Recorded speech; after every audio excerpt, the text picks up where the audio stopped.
Bonjour à toutes et à tous, je vous propose un rapide tutoriel Canva pour vous montrer comment utiliser la fonctionnalité traduction afin de traduire par exemple une présentation dans Canva. Donc imaginez que vous soyez au service marketing, vous avez une présentation en français, vous devez la traduire totalement en allemand, en anglais, que sais-je, ou pour votre service export, ou pour animer une formation dans une autre langue, peu importe. Donc vous allez cliquer dans la rubrique présentation, vous choisissez ici un modèle de présentation. On ne va pas s'arrêter sur la mise en forme, etc., puisque ce n'est pas le propos. Donc on va choisir une présentation classique, hein, d'accord, mais justement, identité de marque. On va cliquer sur appliquer aux 15 pages. On attend que Canva charge les différentes pages. Vous voyez que c'est bien en français. Et là, vous allez utiliser côté gauche, donc la barre latérale noire ici, vous avez le bouton traduction. Si jamais vous ne le trouvez pas, parce que moi ici en raccourci, vous pouvez cliquer dans la partie application. Vous allez taper le terme traduction ici et vous cliquez sur ce bouton, vous voyez que vous pouvez le retrouver. C'est ici que vous allez choisir la langue de destination, ça peut être l'allemand, l'anglais, on va faire au plus simple, on va faire l'anglais. Vous choisissez bien que ce n'est pas juste cette page, mais toutes les pages que vous voulez traduire. Ça aurait pu être juste une page, hein, si vous en aviez besoin. Là, en l'occurrence, on va faire l'ensemble de la présentation. Et je vous conseille, en amont, de préciser que vous n'allez pas dupliquer. Alors pourquoi vous ne dupliquez pas la traduction?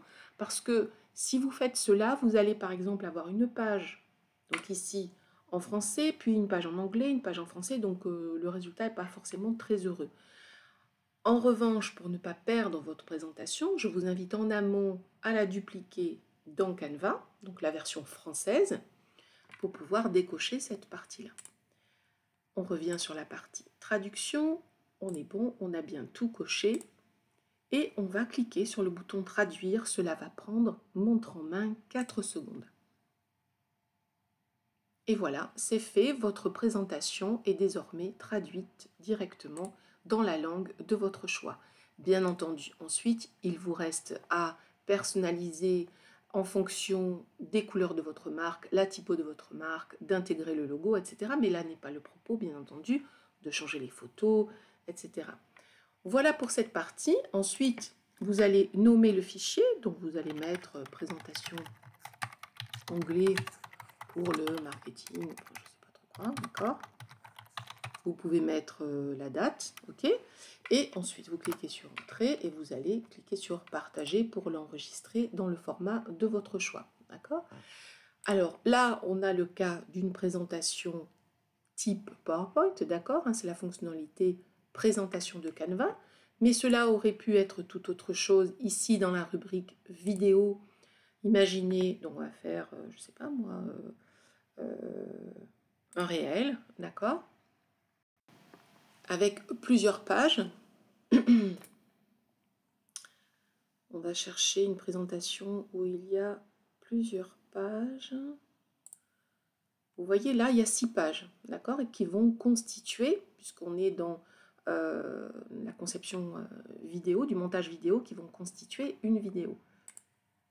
Donc là, je clique sur Appliquer aux 6 pages, et de la même manière, je vais demander à Canva de traduire le contenu dans une autre langue. Je vais cliquer sur le bouton Traduction. Pareil, je fais attention de sélectionner toutes les pages. Je vais choisir la page de destination. Je déclique sur Dupliquer. OK. Et de la même manière, je vais cliquer sur Traduire.